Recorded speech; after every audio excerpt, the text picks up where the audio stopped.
But first, I've got to correct someone who's just had a go at me and Sky News. A hypocrite, actually, a former board member of a group called Doctors for the Environment, who has warned, watch out for me and Sky News. Because apparently I am part of a global hub of disinformation on global warming. And what I say is 100%, forgive my language, bullshit. Now, there's a big problem with this professor's claim. He's a professor of gastroenterology, by the way, not climate science at all. And his name is Nicholas Talley. But before I call him out, let me agree that yes, indeed, misinformation on global warming is a huge problem. I mean, just last week, Christina Khalil, a Green Party candidate for the US Senate, said, I experienced my first earthquake in New Jersey. We never get earthquakes. The climate crisis is real. Now, who put that idiotic idea in her mind?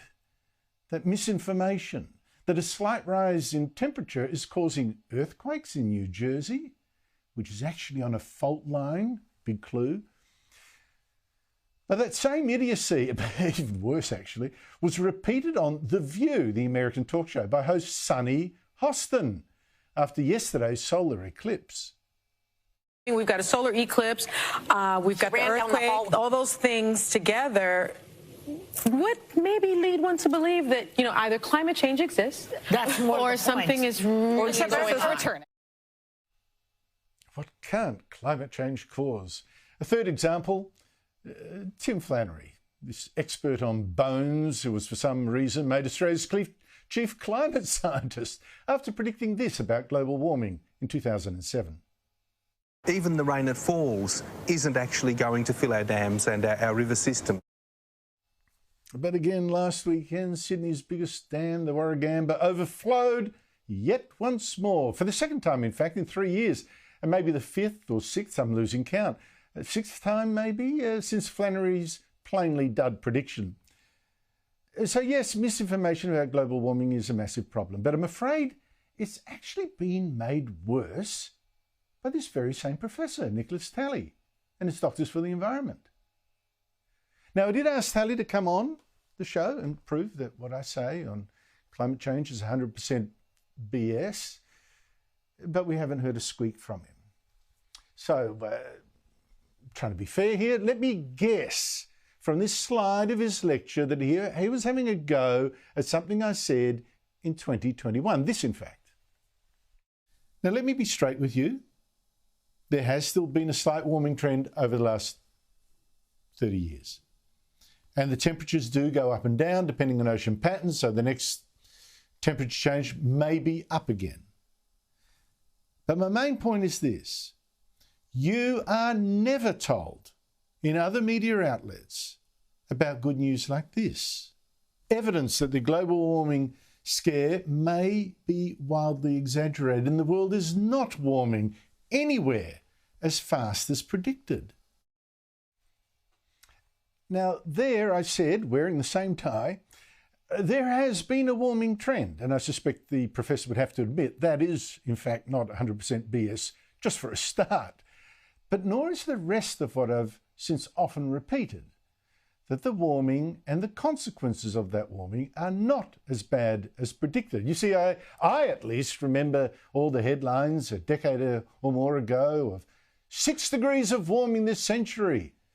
And I remember this documentary on TV about it too. If temperatures soar by 6 degrees within less than a century, that we're going to face nothing less than a global wipeout. In fact, all we're getting so far is a gentle rise of about 0.2 degrees a decade. And if that goes on at the same rate, and that's if, for another 76 years, that's going to give us a total of 2 degrees of more temperature over the century. Not 6, 2. And from what we've seen so far, we have to wonder how catastrophic this warming has been or will be. The world's grain harvests have actually increased. Our water supplies increased. Our chances of dying in a climate-related disaster fallen. So why this panic?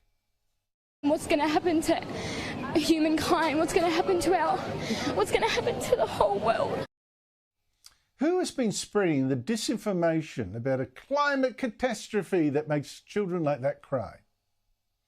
Professor Talley, was that actually your Doctors for the Environment? Because I am shocked that Taley's group has put out a so-called fact sheet that says extreme weather events like floods, cyclones, droughts, and are more severe and generally more common than in the recent past, with climate change being a major driver. Except the top climate body, climate alarmist body really, the United Nations Intergovernmental Panel on Climate Change, it disagrees with that. On floods, it actually says, well, no, Professor, the science shows there's actually low confidence in the claim of more heavy rain and river floods, and low confidence that we could blame any floods on humans. It says it can't see much change in drought frequency either. And as for cyclones, well, great news there. Contrary to what Professor Talley's Doctors for the Environment say, our Bureau of Meteorology says we've actually been getting steadily fewer cyclones over the past 50 years, including fewer severe ones. They're the ones in red. And certainly that's true here in Australia and not just here. So, it's Professor Talley's Doctors for the Environment that's out there spreading misinformation with a Tim Flannery-like abandon. One last example, an important one. This Doctors for the Environment claims the death toll from heat waves in Australia, deaths, that's exceeded that for any other environmental disaster. And it says the same is true for Europe and the USA. But again, for me, that smells of misinformation. Taley is limiting his claim to direct injuries from heat, and I actually believe what's most relevant is the total health effect, including illness made worse, made fatal by heat and cold. And on that score, the evidence is clear. It shows cold is deadlier than heat. You just look at the winter spike in deaths in Australia over the past 4 years. The Lancet Medical Journal says the same is true in Europe, for instance. A study it published last year showed people were 10 times more likely to die from the cold than the heat, which suggests a warmer world is probably a healthier world in this regard, in most parts of the planet, I should imagine. In fact, Britain's Office of National Statistics claimed the warming there, this century alone, has saved 500,000 lives. Exactly the opposite of what Doctors for the Environment seem to suggest. So yes, climate misinformation, it is terrible. But Professor Talley, buy yourself a mirror.